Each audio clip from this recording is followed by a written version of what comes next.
Hi అండి, అందరూ ఎలా ఉన్నారు? రమ్యమైన చిన్న కథల నుండి కథను చెప్పుకుందాం. ముందుగా చిన్న ప్రార్థన. యేసయ్య, మీకు అనేక వందనములు. ఈ సమయం వరకు కాపాడిన దేవ, మీకే స్తుతి స్తోత్రములు. మేము ఒక చిన్న కథను చెప్పుకోబోతుండగా కథలో ఉన్న విషయాన్ని మా హృదయానికి అర్థం చేయండి. మనకి చిన్ని ప్రార్థనని మీ సన్నిధికి అంగీకరించండి. ఆమేన్. పోరాటమా సమాధానమా? పేద సేవకుడు ఒకడు తన జీవితంలో ఎన్నో పోరాటాలను ఎదుర్కొనేను. క్రైస్తవ జీవితంలో విసుగు చెంది నలిగిపోయిన అతడు దుఃఖంతో ఒక మామిడి చెట్టు నీడను పండుకొని ఉండాను. అతడు అలా చెట్టు కింద పండుకుని ఉన్నప్పుడు అతడు ఇలా పైకి చూసినప్పుడు ఆ చెట్టు మీద చాలా శ్రేష్టమైన మామిడి పండ్లు వేలాడుతూ చాలా అందంగా కనబడ్డాయి అన్నమాట. అది మామిడి పండ్ల కాలం. అయితే అదే సమయంలో దేవుడు మెల్లని స్వరంతో ఇలా మాట్లాడసాగాను. మామిడి పండ్ల జీవితం పోరాటమా సమాధానమా అని ఆ సేవకుడిని అడిగాను.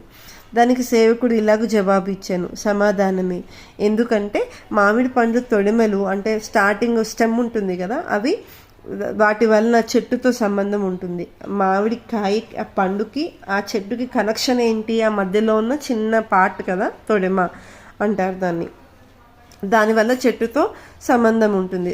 దాని నుంచే మామిడి పండులోకి సారం వస్తుంది, మంచి రుచి వస్తుంది, స్మెల్ సువాసన వస్తుంది.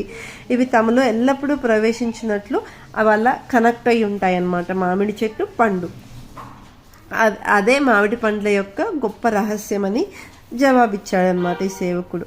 అప్పుడు ఆ సేవకుడికి ప్రభువు నేర్పించిన పాఠం ఏంటంటే, ఆ ప్రకారమే నీవును హృదయ ద్వారమును ఎల్లప్పుడూ పరలోకం వైపు తెరుచుట వలన, అంటే ఈ మానవుడి యొక్క ఈ పేద సేవకుని యొక్క హృదయ ద్వారం తెరిచి ఉంటే గనక దేవుడు దానిలో దేవుడికి మానవుడికి ఆ హృదయ ద్వారం ద్వారా సంబంధం కలిగి దేవుని ప్రసన్నత, మహిమ, కృపాశీర్వాదములు పొంది నువ్వు నాతో నిలిచి ఉంటావు, నేను నీతో నిలిచి ఉంటాను.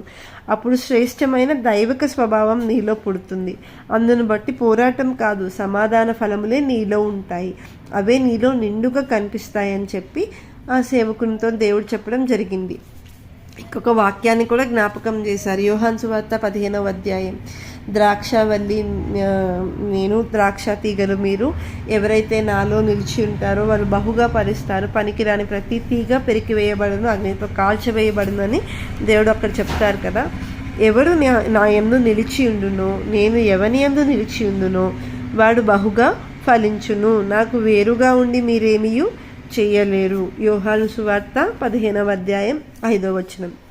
అయితే మనం దేవునికి వేరుగా ఉండి మనం ఏమి చేయలేము. మనం దేవునిలో నిలిచి ఉండాలి, దేవుడు మనలో నిలిచి ఉండాలి. మన ఇద్దరం సంబంధం కలిగి ఉండాలి, ఒకరితో ఒకరు కలిసి అడుగు వేయాలి. అప్పుడే మనము ఏమైనా సాధించగలం, ఏమైనా చేయగలం. మళ్ళీ ఏమైనా అంటే సెల్ఫిష్గా కాదు, ఫ్లెష్ డిజైర్ కాదు, వరల్డ్లీ డిజైర్ కాదు.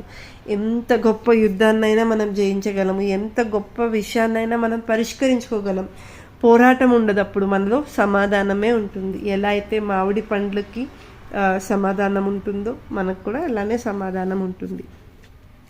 ఈ చిన్ని కథ మీకు అర్థమైందని అనుకుంటున్నాను.